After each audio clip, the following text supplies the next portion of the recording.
Welcome to my Module 1 presentation on the manifestation of tech leadership, looking specifically at my school, Integrated Day Charter School. The consortium focuses on these three categories: leadership and vision, understanding the educational environment, and managing technology and support resources. I work at a pre-K to 8th grade public charter school in an urban setting. We have a total faculty and staff of 64, which includes 27 certified teachers. We have 361 students, and our charter has that we have class sizes of no more than 22 students. When interviewing our IT specialist, he gave me access to the vision that we had for our school in regards to the 5-year tech plan. The 5-year tech plan is in fact out of date. He acknowledged this and said that this year, one of the goals of the tech committee, next bullet point, is going to be to create a new 5-year plan.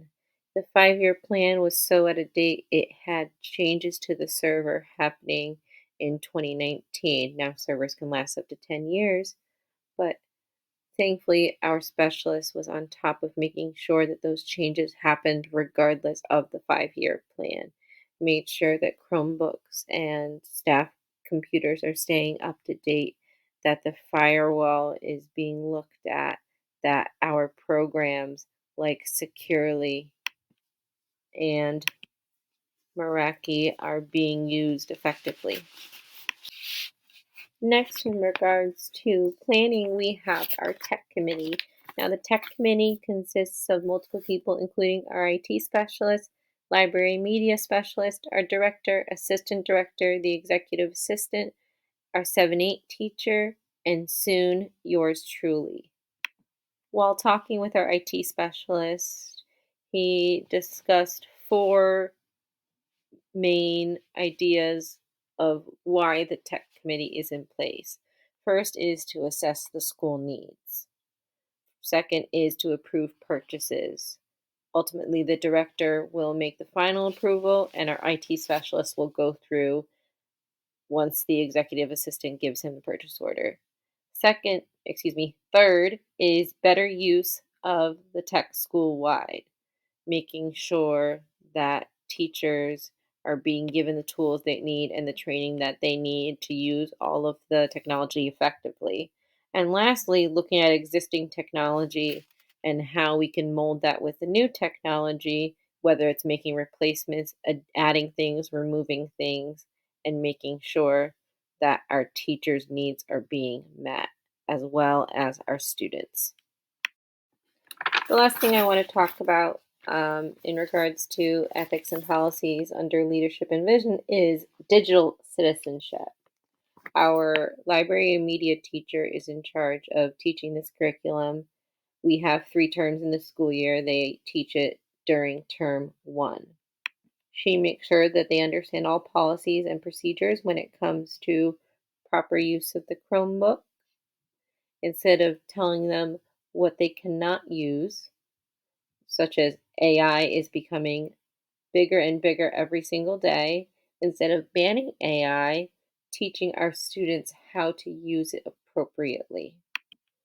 Even though we teach them how to use it appropriately, there are still holes in the system, and we have programs like Impero in place, which is a classroom management software that allows teachers to actively see the students' screens to make sure that they are using their devices appropriately.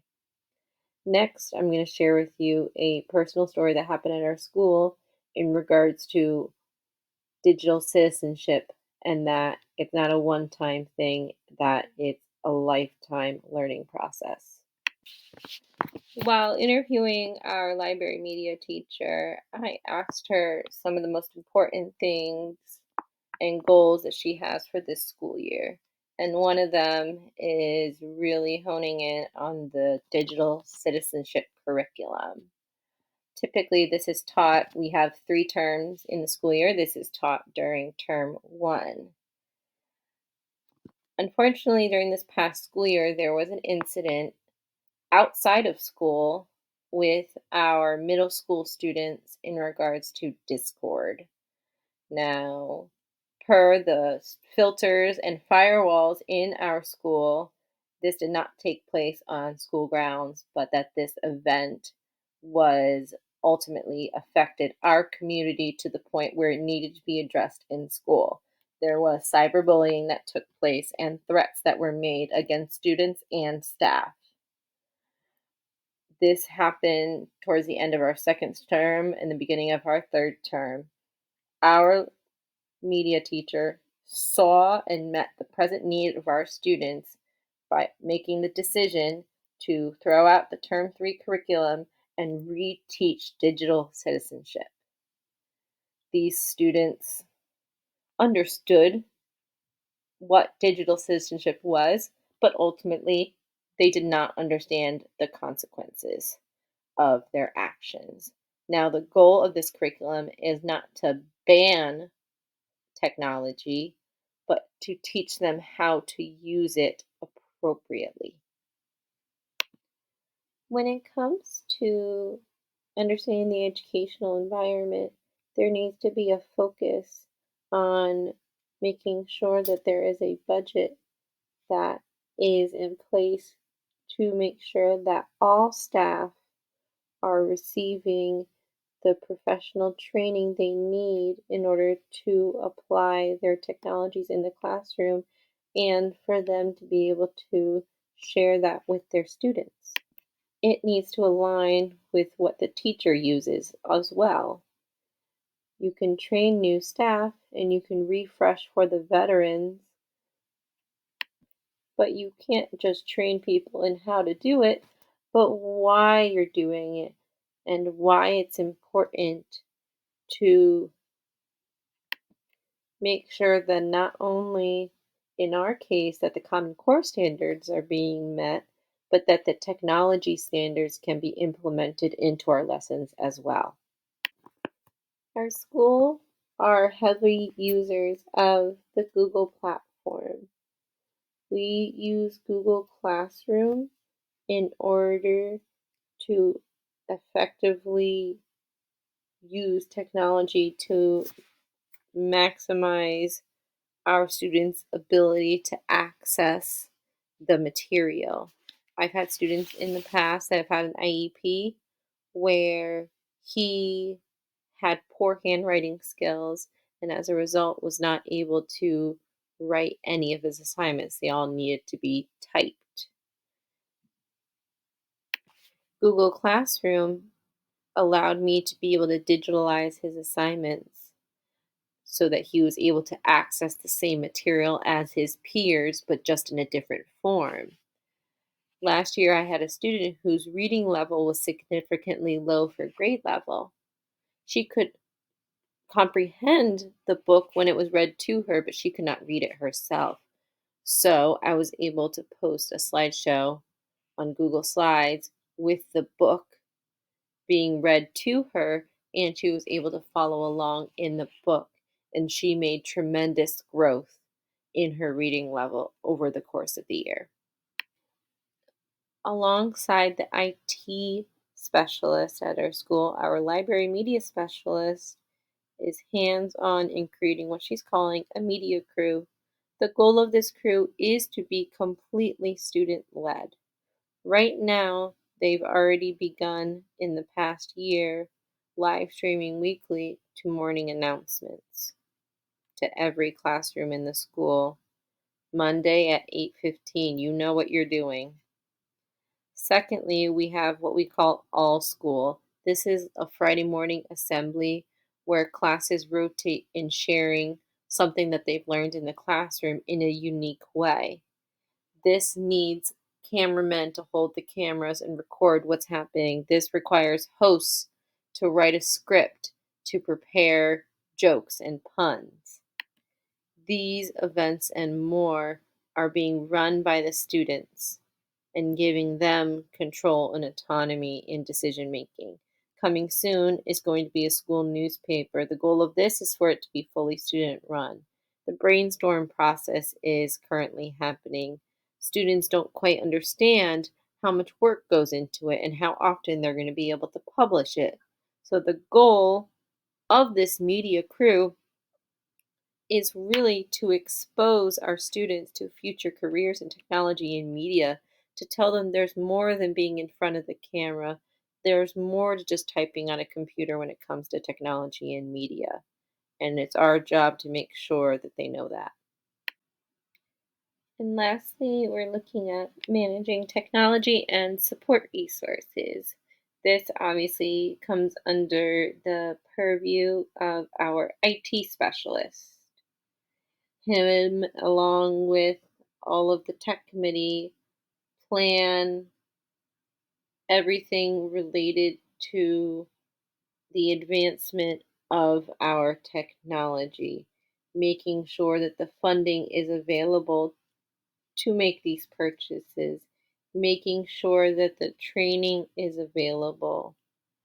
Our IT specialist typically will take that training first and bring that knowledge to the staff in order to better our readiness to apply this into the classroom. Our IT specialist manages the tech, while our library media specialist teaches the tech. She receives the material to implement and has the process of implementing it during our media classes.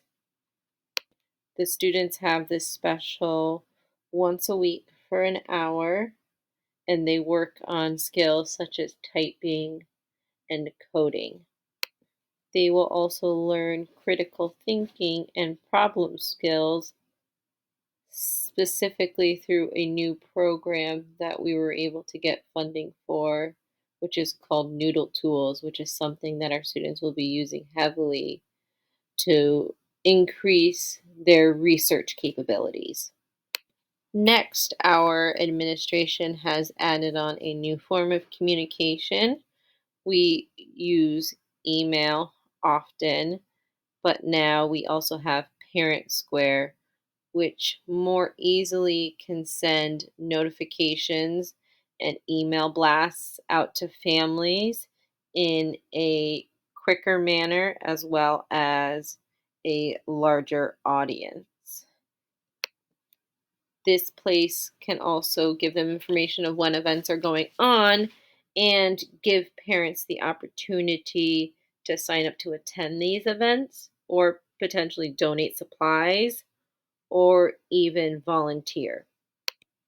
As I've said previously, also, our school is on a smaller scale. We are our own district. We have a lot of flexibility with what we can do, and our tech committee comes into play again here. With the support of this tech committee, our IT specialist is able to make these purchasing decisions for the staff.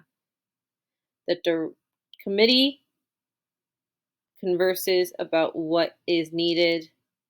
The director approves our purchases, and then the IT specialist will go ahead and actually follow through with making those purchases. Our executive assistant at our school will give him the purchase order to follow through with that. In order to manage and protect our data, we have quite a few programs at our disposal. Typically, you will see teachers using Impero, which is a classroom management software. This allows teachers to see what their students are involved in, send them websites, send them a message on their Chromebook. Sometimes I like to be a little silly with my students and say, like, you need to say a word, and if they say the word, they get a point, something silly like that. I can close a window that they're working on. I can open a window for them. I can lock them out of their computer if they're not using it appropriately. We have a lot of flexibility with that. Securely is our student filter software, and Meraki is our firewall software that we're presently using. Something I learned recently is that we actually get audited every year by the state. And what happens is they kind of, with our IT specialist and our business manager, are in charge of making sure that our privacy and security measures are up to date. And the state comes in and audits us to make sure of that.